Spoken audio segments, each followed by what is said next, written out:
आज पूरे बिहार के बिहार राजस्व सेवा पदाधिकारियों के महाजुटान कार्यक्रम 2 था।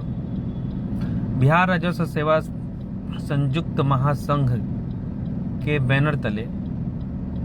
यह महाजुटान कार्यक्रम था, जिसमें KL7 राजघाट में लगभग बिहार राजस्व सेवा के लगभग 700 से अधिक अधिकारियों ने सक्रिय रूप से सशरीर भाग लिया और इस कैडर के 1200 पदाधिकारी पूरी तरह से चट्टानी एकता के साथ डटे हुए हैं ताकि कानून का शासन, माननीय उच्च न्यायालय के आदेश का अनुपालन हो सके, कानून का शासन राजस्व कैडर में धरातल पे उतर सके। कार्यक्रम का मुख्य उद्देश्य बिहार राजस्व सेवा से संबंधित केवल एक मांग बिहार राजस्व सेवा नियमावली के अंतर्गत पदोन्नति के सभी पदों जैसे DCLR, DLO इत्यादि पर बिहार राजस्व सेवा के पदाधिकारियों की पदस्थापना से संबंधित मुद्दे पर सामूहिक रूप से बात रखी गई और इस अवसर पर विभिन्न संगठनों के प्रमुख प्रतिनिधियों की गरिमामयी उपस्थिति भी रही, जिनमें मुखिया संघ के अध्यक्ष माननीय श्री मिथिलेश राय, बिहार राज्य भूमि सुधार कार्यक्रम संघ गोपकुट के अध्यक्ष और महासचिव श्री चंद्रशेखर चौबे एवं श्रीमान नारायण शर्मा, बिहार सहकारिता प्रसार अधिकारी संघ के महासचिव श्री शशि भूषण कुमार, बिहार अनुसूचित जाति जनजाति कल्याण संघ के अध्यक्ष श्री दिवेश दिवाकर तथा बिहार अभियंत्रण सेवा संघ के उपाध्यक्ष श्री राजकिशोर प्रसाद विशेष रूप से शामिल हुए। कार्यक्रम में मुख्य वक्ताओं ने एक स्वर में कहा कि बिहार राजस्व सेवा की यह मांग पूर्णतः सेवा संबंधित और न्याय संगत है। इसका उद्देश्य प्रशासनिक दक्षता, पारदर्शिता और न्याय सुनिश्चित करना है। सभी वक्ताओं ने यह भी स्पष्ट किया कि इस मांग को किसी भी प्रकार से भ्रष्टाचार निरोधी प्रयासों के विरुद्ध के रूप में प्रस्तुत करना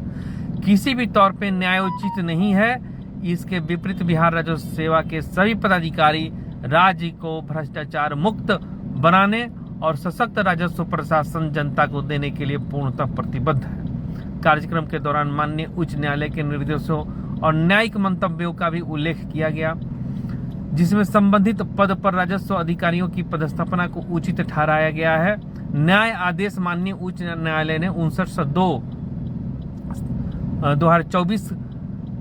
केस में उन्होंने न्याय आदेश दिया है। इस संबंध में अवमानना वाद भी हुआ है, जिसमें माननीय उच्च न्यायालय ने मुख्य सचिव और प्रधान सचिव को वहां पे सशरीर उपस्थित करते हुए उसे अनुपालन कर करके आदेश दिया है।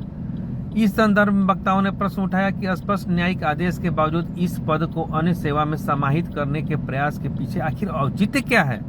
बिहार राजस्व सेवा संयुक्त महासंघ के द्वारा अपनी जायज और न्यायोचित मांगों की पूर्ति के लिए अपने स्तर से सभी प्रकार के प्रयास जैसे संवाद, लिखित अनुरोध, माननीय उच्च न्यायालय की शरण में जाने जैसे कार्य किए गए। माननीय उच्च न्यायालय द्वारा बिहार राजस्व सेवा के अधिकारियों का DCLR पद पर पदस्थापन करने हेतु स्पष्ट आदेश प्राप्त होने के बावजूद विभाग सरकार के स्तर से इन जायज मांगों को पूरा करने और जन कल्याण के कार्यों को तीव्र गति से निष्पादन करने संबंधित सामूहिक अवकाशरत पदाधिकारियों को अविलंब कार्य स्थल पर वापस लौटने हेतु कोई भी कार्य नहीं किया गया। उनकी मांगों विशेषकर बिहार राजस्व सेवा से हटाकर बिहार प्रशासन सेवा के लिए आरक्षित कर दिया गया तथा इस एक तरफा निर्णय के कारण उत्पन्न संवैधानिक गतिरोधों के कारणों का पता लगाने और इसके समुचित निराकरण करने हेतु प्रयास किए जाने के बजाय सामूहिक अवकाशरत पदाधिकारियों को डराने और उन पर विभागीय कार्रवाई की जा रही है, जो अन्यायपूर्ण है और सेवा संघों के वैचारिक अभिव्यक्ति की स्वतंत्रता का हनन है। संयुक्त महासंघ इसकी कड़ी निंदा करता है। अंत में सभी उपस्थित अधिकारियों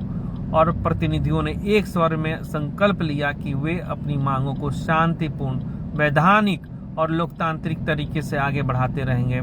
तथा बिहार में पारदर्शी, जवाबदेह एवं भ्रष्टाचार मुक्त प्रशासन की स्थापना हेतु निरंतर प्रयासरत रहेंगे। साथ ही संयुक्त महासंघ ने अपने संकल्प को दोहराते हुए यह स्पष्ट किया कि अपनी मांगों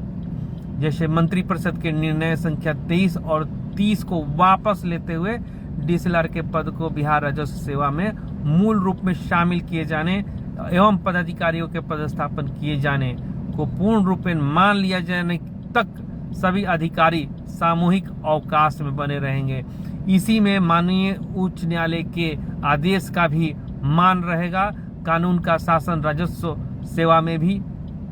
स्थापित हो पाएगा।